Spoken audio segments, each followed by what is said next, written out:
বাধা হয় যেন মরণ। যদি এক সমাজে হইতাম দুইজন সুন্দর এই ভুবন, তবে থাকতো না যে কোনো বাধা হয় যেন মরণ।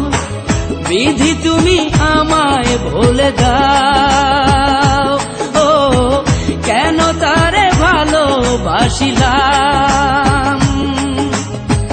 নিঃস্ব হয়ে গেল এখন দুজনার জীবন।